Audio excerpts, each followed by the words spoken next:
Traditionnellement, depuis plusieurs années, les meilleurs pilotes de rallye du monde se retrouvent à la fin de la saison sur l'archipel des Canaries. Il ne s'agit non pas de prendre quelques jours de repos, mais de disputer la désormais classique course des champions.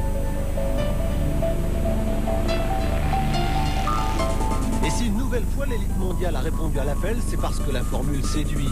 Les pilotes disputent de véritables matchs, 2 par 2 sur des voitures de rallye rigoureusement identiques, Ford Escort Cosworth ou Toyota Celica.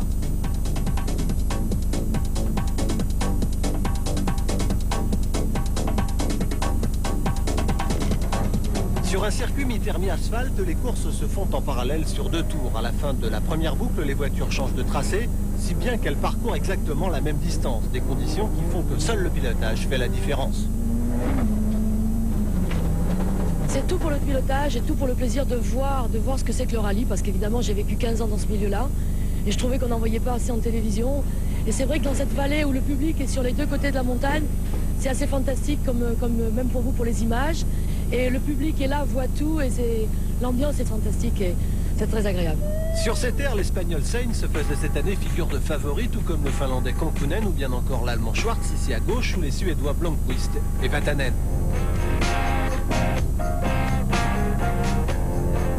C'est bien sûr les Français Didier Auriol, vainqueur de la compétition en 1993 et 1994, et François Delecourt, victorieux ici l'an dernier.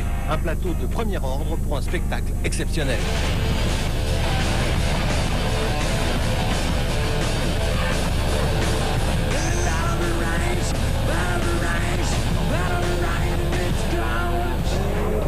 Passer le tour suivant, il faut remporter 2 courses, l'une sur Ford, l'autre sur Toyota. En quart de finale, les choses commencent à devenir sérieuses. Didier Auriol face à Armin Schwartz accomplit une course parfaite et s'empare d'un billet pour les demi-finales. Quant à François Delecourt, il lui faudra déployer tout son talent pour s'imposer face au quadruple champion du monde, Juha Kankkunen. Une manche vécue à bord de la Toyota du Français. Oh, fantastique. Wow. Nous sommes sur la partie en terre, longue courbe à gauche, frein à main. La piste est très très grasse.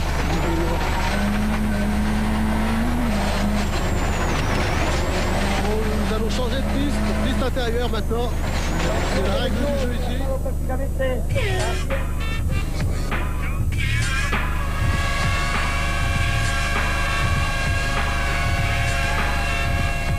Les 2 Français accomplissent un parcours sans faute devant un public survolté. En demi-finale, Auriol s'impose face à Carlos Sainz et Delecourt face à Blomqvist. La finale sera donc franco-française. Au cours de la première manche de la finale, aux commandes des Toyota, les 2 Français donnent le maximum. Mais Didier Auriol, qui conduit à la perfection, s'impose et prend une sérieuse option sur la victoire finale. Didier Auriol qui gagne en 2 occasioni, François Delecourt que sia la ultima.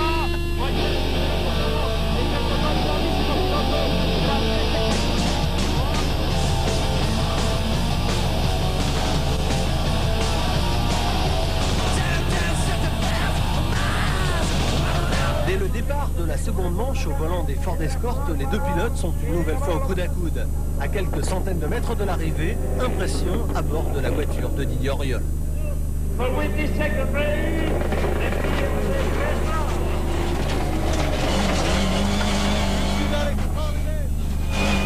la voiture de Didier Auriol.